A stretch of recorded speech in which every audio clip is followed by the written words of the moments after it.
na pessoa da Sra. Inspetora-Geral, eu cumprimento todas as ilustres pessoas que aqui se encontram e estendo esse cumprimento ao professor Fernando Rosas e a todos os colegas conferencistas de hoje à tarde. Como se trata de falar de uma epidemia, devemos em primeiro lugar cumprimentar os vivos e invocar os mortos. E por esta ordem. Repetir e cumprimentar que, especialmente a professora doutora Otília Lage, que não se encontra aqui hoje, mas que se interessou pelo nosso romance, Um Tiro na Bruma, sobre ele escreveu e proferiu uma comunicação em Guimarães, na Sociedade Martins Sarmento, em outubro passado, e nos fez revisitá-lo, considerá-lo numa outra perspectiva, e é, no fundo, a razão de ser de eu estar aqui a roubar-lhes este tempo. Cumprimentar também muito especialmente a doutora Helena Silva, que nos convidou para participar nesta conferência, que decorre sob os auspícios da Comissão do Centenário da Gripe Pneumónica, do Instituto de História Contemporânea da Universidade Nova e da Inspeção-Geral das Atividades da Saúde. Muito obrigado a todos. Devemos dizer que nunca nos passou pela cabeça, nos anos em que fomos colecionando os dados para escrever as histórias ocorridas há um século em Macedo Cavaleiros, que um dia mereceríamos toda esta distinção. Muito nos honra e muito agradecemos. Invocando agora os mortos, o romance é um livro cheio deles.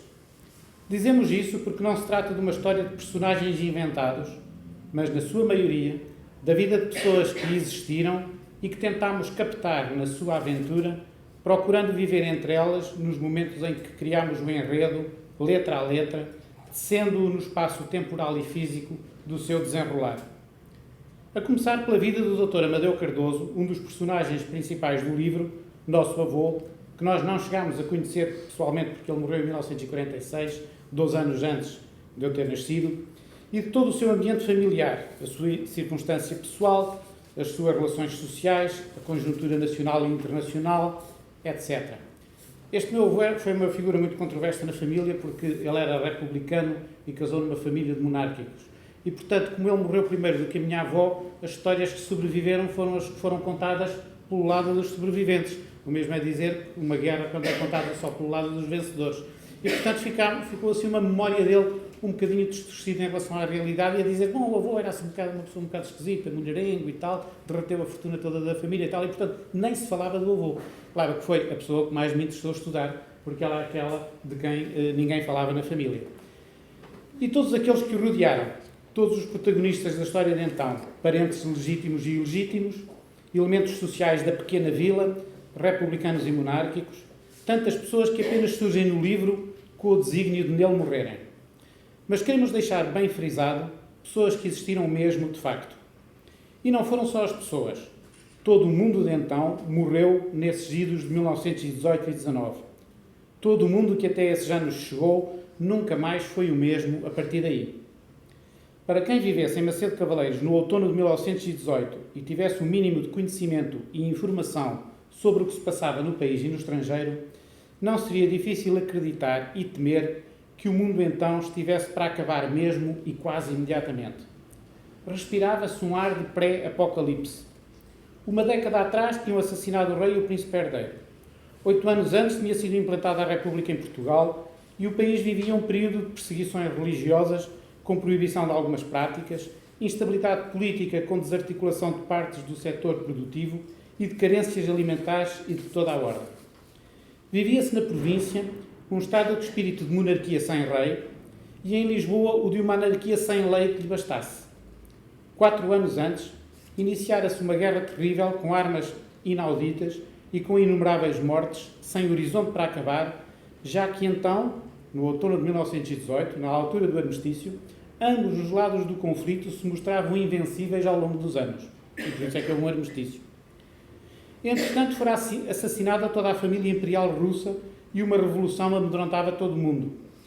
Notícias de cada vez mais mortos nas fileiras portuguesas da guerra na Flandres, sabidas como meias verdades, faziam suspeitar que se tratava de uma hecatombe. E uma epidemia mortífera, que surgira como inimigo invisível, mas com uma realidade evidente, a de pôr de luto quase todas as famílias, graçava então há 100 anos. Faltavam alimentos, medicamentos, recursos em geral. Havia um clima social de ausência de esperança. Passo a citar. Na farmácia, acabaram-se muitas das drogas que ele, Dr. Amadeu, e os colegas receitavam. Mentol, eucaliptol, cânfora, há semanas que tais essências tinham desaparecido, depois de trocadas por moedas cada vez mais altas. No mármore do balcão, chegara-se a ouvir tilintar a prata, como no tempo dos reis. A antipirina e o sulfato de quinino estavam pelo preço de um enxoval de casamento. Mesmo a mostarda e a linhaça tinham saído da vulgaridade e levavam muitos a propor penhora que tinham reduzido o livro dos créditos. Não se desse o caso frequente de o doente, o cataplasma e o crédito irem parar à mesma cova e a conta ficar sem remissão. Por tudo isto, o livro Um Tiro na Bruma tinha um outro título enquanto esteve a ser escrito, Kyrie. Das palavras Kyrie eleison, Christe eleison, Kyrie eleison, que é Senhor, tende piedade, Cristo, tende piedade, Senhor, tende piedade, que é a tripla invocação que faz parte do ofício de defuntos, das orações fúnebres e dos ritos iniciais da celebração eucarística, vulgarmente dita missa da Igreja Católica. Talvez tenham sido estas as palavras que mais vezes foram ditas no tempo da epidemia, porque foram repetidas em todos os ofícios, por todos os mortos, por todas as extremas junções e por todos os enterros que foram feitos, etc. Para quem vivesse em Macedo de Cavaleiros no outono de 1918, era o que lhe restava fazer, pedir piedade. Este ambiente desolador era-o verdadeiramente. Histórias de família e o que se lê nos jornais e revistas da época dele nulo deram conta. E o que mais há de verdade nas páginas deste romance? Vamos procurar responder a esta pergunta contando um pouco do que foi a extraordinária aventura para o escrever. Um Tiro na Bruma é uma visão sobre esse tempo, mas na perspectiva de quem está na província e não na perspectiva de quem está em Lisboa.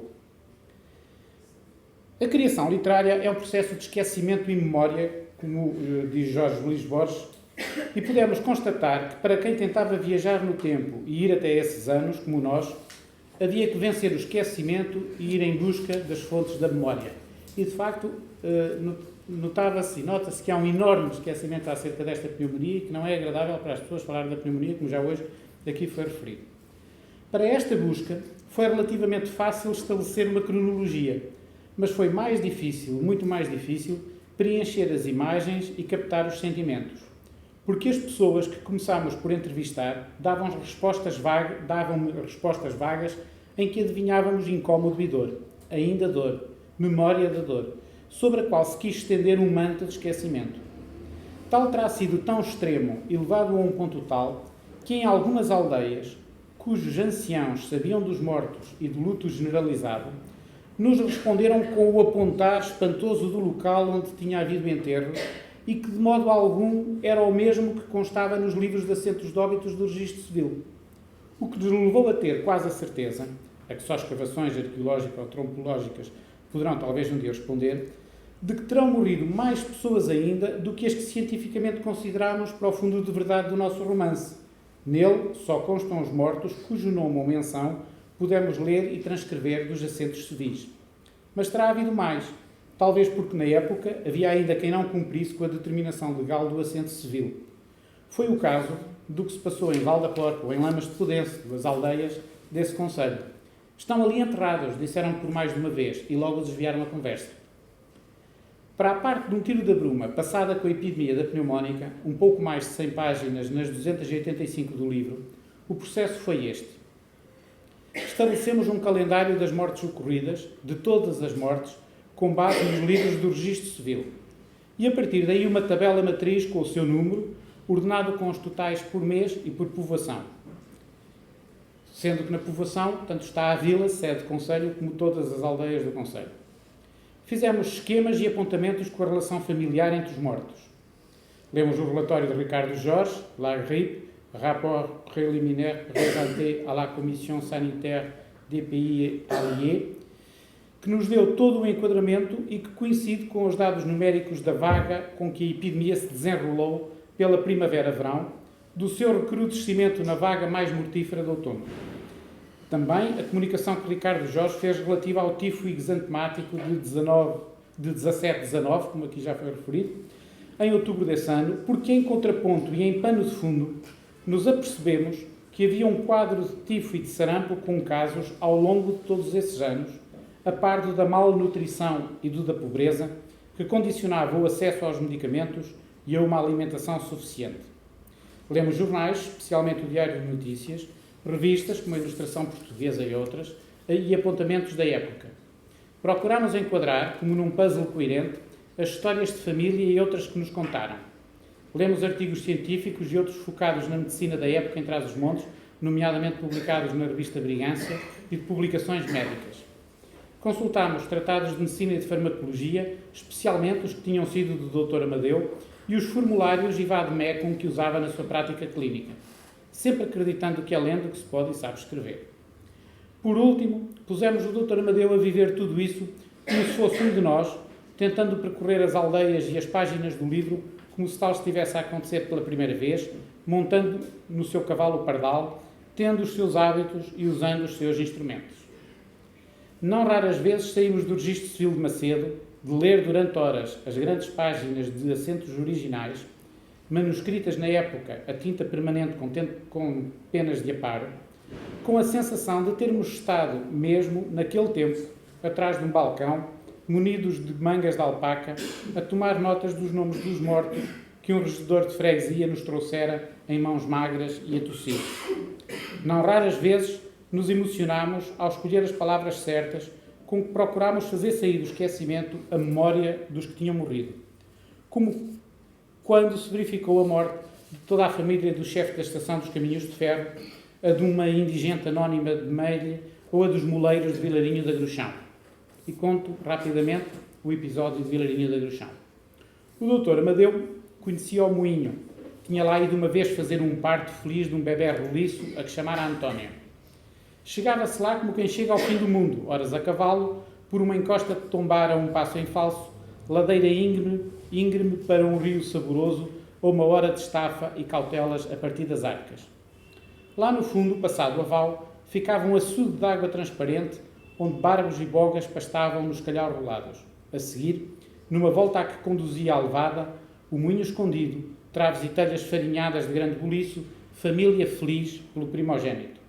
Nunca mais se esquecera. Diziam-lhe agora que o Manuel, o moleiro, morrera num dia, e atrás de si a mulher, a Vicência, um dia depois. Ele com 30 e ela com 29 anos. Tinham dado por eles porque viram os garotos. O António, de 5 anos, e a Imperatriz, de 3, espavoridos e atónitos com a imobilidade dos pais, errando por um caminho, mãozinhas dadas. Ainda os levaram de burro, montes acima, à casa de família em Vilarinho, quase em vão. A Imperatriz, pequenina demais para tão grande mal, faces vermelhas, mas já frias, fiozinho de sangue a sair com a tosse cansativa, com a força de quem só quer descansar, nem que para isso fosse preciso morrer. No dia seguinte, ao da morte da mãe. Restava o rapaz, periclitante e a tossir, a disputar migalhas numa casa de primos também doentes e também à míngua. Não durou uma quinzena, morreu magrinho, sem forças nem para a tosse, nem para as perninhas escanceladas que já tinham andado tanto. Todos esses mortos foram reais, tal como os outros. 1 milhar num muito curto espaço de tempo. A colagem à realidade de então, do ritmo das mortes ao longo dos mais de 8 meses de epidemia de gripe espanhola no concelho de Macedo Cavaleiros, seguiu uma curva de Gauss perceptível a quem ler, com início por abril-maio, ascensão em junho, nova ascensão em agosto, fastígio em outubro e declínio seguro em dezembro e após. Conservamos a pasta do núcleo de apontamentos que nos serviu para o que acabámos de descrever. Ainda nos últimos dias a folheámos com reverência. Representa um grande trabalho, cheio de plenitude por o termos concretizado e concluído e com uma enorme satisfação. Foi para nós uma busca, uma interessada busca de anos, em que, no fundo, andámos à procura do nosso passado, mas também de nós mesmos. E temos por essa pasta imenso respeito, o respeito que nos merece cada um dos transes, cada uma das vidas das pessoas desse tempo, com quem pudemos, de certo modo, partilhar a sua existência, com alegrias e dificuldades, e a sua morte. O que há por isso de verdade nas páginas deste romance, Kyrie ou Um Tiro na Bruma? Diríamos que há quase tudo, sendo que neste quase tudo estão nomes, sentimentos e uma enorme, mesmo enorme, felicidade na investigação e na redação e na viagem no tempo que ambas constituíram. Há a verdade do escritor e, mais ainda, a verdade dos seus leitores. Bem-ajam.